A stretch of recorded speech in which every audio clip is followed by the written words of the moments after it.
अपराध घटाई युवती भेषरे लुचि लुचि बुलुला आसामी विभिन्न सूत्रु खबर पाई माड़ी बसिला पाटकुरा पुलिस।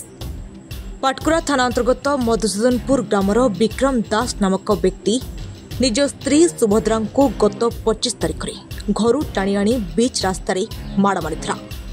एने सान भाई संग्राम प्रतिवाद करिबारु तांको मध्य विक्रम दास मारणास्त्र आक्रमण करी खसी जाइथिला। पाटकुरा थाना अभियोग हेबा परे पुलिस विक्रम को गिरफ्त करने को आसिथिबा बेले विक्रम गां पाखरे थिबा बटीरा जंगल को जाई सेठारे लुचिक रहिथिला। तापरे से स्त्री महिला ड्रेस पिंधि छद्म बेसरे गांव रे बुलुथिला। तांको गांर किछि लोक चिन्हि पारि पुलिस को खबर देथिले। अन्यपटे विक्रम तांको पत्नी परिवार लोकों प्रति कौनसी कारणवशतः प्रतिशोध परायण थिले। तेणु विक्रम से महिला भेषरे गत 27 तारिख मध्यरात्र 3टारे मर्साघाई थाना गिरंग निज सड़ू घर को जाई सड़ू शाली को मध्य आक्रमण करने को योजना करथिला। शाली और सड़ू घरे नथिबारु तांको गाँव ही विक्रम महिला भेषरे लुचि रहिथिला। 2 दिन तले विक्रम गिरंगरे थिबा कथा खबर पाई पाटकुरा पुलिस मर्साघाई पुलिस को सहायतारे सेठारे पहुंचथिले।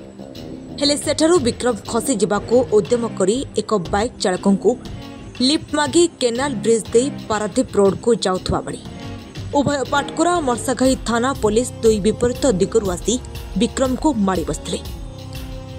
विक्रम गिरफ हेबा समय से महिला भेषरे ही थिले।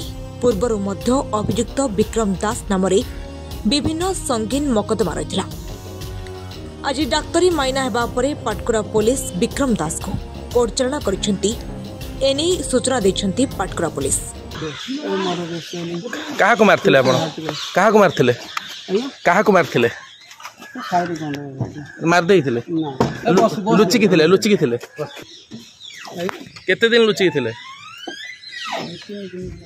स्त्री लोक भेसरे लुचिथिले स्त्री लोक भेसरे लुचिथिले ना कहउचंती लोक गां रे आपण स्त्री लोक भेसरे लुचिथिले बोली आया एकुटिया लुचिथिले ना स्त्री लोक भेष नहीं गेटअप नहीं आप लुचिया अनेक दिन